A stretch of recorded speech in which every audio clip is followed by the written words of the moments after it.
საერთაშორისო უფლებადამცველი ორგანიზაცია Freedom House-ის ჟურნალისტ ვახო სანაიასთვის შეფარდებული ორკვირიანი ადმინისტრაციული პატიმრობის გამო შეშფოთებას გამოთქვამს. ორგანიზაცია გავრცელებულ განცხადებაში მმართველი პარტიის კრიტიკის შემცველი Facebook პოსტის გამო სანაიას დაპატიმრებას მისი გამოხატვის თავისუფლების აშკარა დარღვევა დაფასებს. Freedom House-ის მოწოდებაა ვახო სანაიას დაუყოვნებლივ და უპირობოდ გათავისუფლება.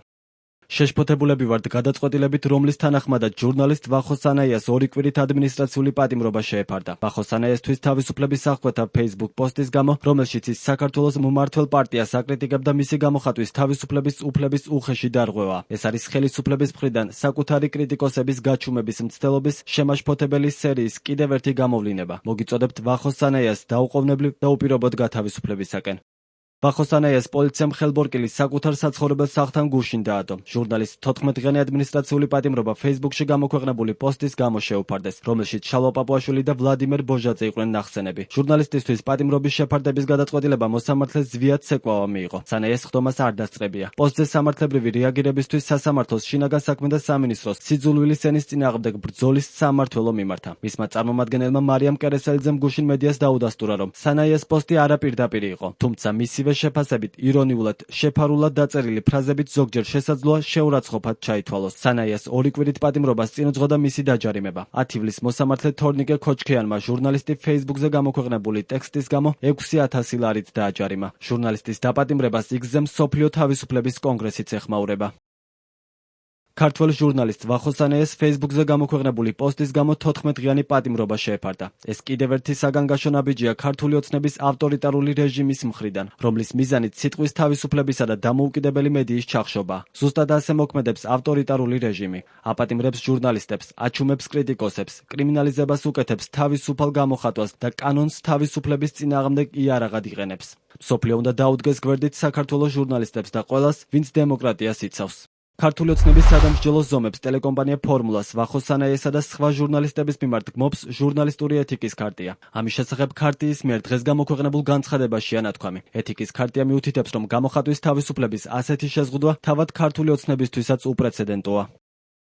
გამოხატვის თავისუფლების ასეთი შეზღუდვა ქართული ოცნებისთვისაც უპრეცედენტოა. საქართველოში ჟურნალისტის სოციალურ ქსელში გამოქვეყნებული პოსტის საფუძველზე ადმინისტრაციული პატიმრობით პირველად დაისაჯა. თუმცა ეს შემთხვევა სამწუხაროდ ტელეკომპანია ფორმულას წინააღმდეგ მიმართულ ქმედებათა ჯაჭვში მხოლოდ ერთ-ერთია. ქართული ოცნება უკვე რახანია მიზანმიმართულად ცდილობს ტელეკომპანიის დასუსტებას. შემზღუდველი კანონების შედეგად ისედაც მძიმე ფინანსურ მდგომარეობაში მყოფ ტელეკომპანიას უწევს, რომ შეტევა შეტევაზე მოიგერიოს. საზოგადოებისთვის სრულიად ნათელია, რომ ვახო სანაია ისჯება არა კონკრეტული არამედ ქართული ოცნების მიმართ კრიტიკული დამოკიდებულებისა და დაუმორჩილებლობის გამო. ქართული ოცნება მისდამი დაქვემდებარებული ინსტიტუციების მეშვეობით ლახავს სარედაქციო დამოუკიდებლობის პრინციპებს და ცდილობს გავლენა მოახდინოს სარედაქციო პოლიტიკაზე. ასევე იოლად იკითხება ქართული ოცნების განზრახვა, მართლმსაჯულება საზოგადოებრივი მონაწილეობის წინააღმდეგ და იმ მედიის შესავიწროებლად გამოიყენოს, რომელიც მაღალი საჯარო ინტერესის მქონე თემებს აშუქებს. თემაზე დღეს კომენტარები გაკეთდა ოპოზიციაშიც. პოლიტიკოსების შეფასებით ვახო სანაიას დაკავება ქვეყანაში განსხვავებული აზრის ჩასახშობად გადადგმული კიდევ ერთი აშკარა ნაბიჯია.